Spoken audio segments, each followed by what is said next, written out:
The Eureka Stockade was a historically significant event of Australia's colonial past. It was Australia's only armed uprising and was a crucial stepping stone towards democracy for the country. Taking place on the 3rd of December 1854 in Ballarat, Victoria, the main catalyst of the rebellion was over what gold miners described were unfair laws and high policing from the government in regard to their work. But why was it called a stockade, you ask? It was named after the rebels' speedily built fortification in the Eureka goldfield. But why did we rebel? They rebelled over the exorbitant gold licence fees, fierce police procedures for collecting those fees, lack of the vote, and the non-existent representation in the Legislative Council. The Lieutenant Governor of Victoria, Charles J. Latrobe, who introduced the licence fee in 1851, pressed the Legislative Council for reform on the issues with the miners. This resulted in the diggers undergoing increased harassment by the police and responded with greater aggression. The murder of James Scooby, a Scottish digger, and the acquittal of his alleged killers by the government board only further enraged the diggers. James Bentley, William Hance, and Thomas Farrell were found guilty of manslaughter in November 1854. Bentley, being the owner of the local Eureka Hotel, outraged miners to no extent that they burned down the hotel on 17th of October 1854. On the 11th of November, the diggers formed the Ballarat Reform League to petition the new Lieutenant Governor, Charles Hotham, to redress their complaints.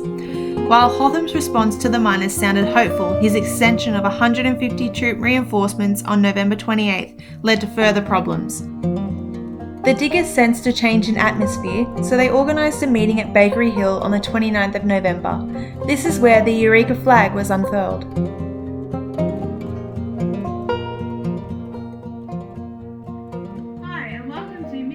Fun with flags. Do you recognise this flag? Did you know that the Eureka Stockade had its own flag? One of the significant features of the stockade was a large blue and white flag the miners raised. It was designed by Canadian gold miner Captain Henry Ross in 1854. It showed on a dark blue field a stylized version of the Southern Cross and a white cross joining the stars, which represented unity and defiance. The rebels swore an oath to the flag as a symbol of defiance at Bakery Hill. The flag has gained widespread recognition due to its adoption in Australia as a symbol of freedom, democracy, protest, and sacrifice. The actual flag is now held at the Ballarat Fine Art Gallery. On the 30th of November, thousands of miners gathered under the Eureka flag and elected Peter Lalor as their leader. This is where Peter Lalor famously said, collectively, the miners swore an oath to the flag to stand up and fight against police and military troops.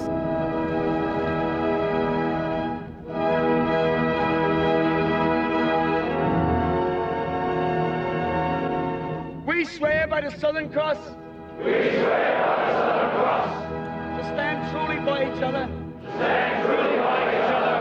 And to fight to defend our rights and liberties. And to fight to defend our rights and liberties. Amen.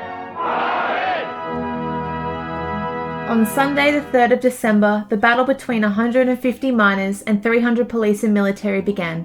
While the miners had a plan of action, they did not anticipate an attack on the Lord's Day.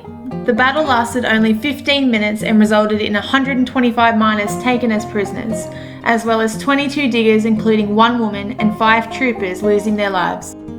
The Eureka Stockade can be identified as the birthplace of Australian democracy and identity. Even though the battle at the Stockade was lost, the war was won for greater equality for Australian miners, including the eradication of gold licences and all men being given the right to vote. The Eureka Stockade is one of the greatest victories for equity and fairness in Australia's history.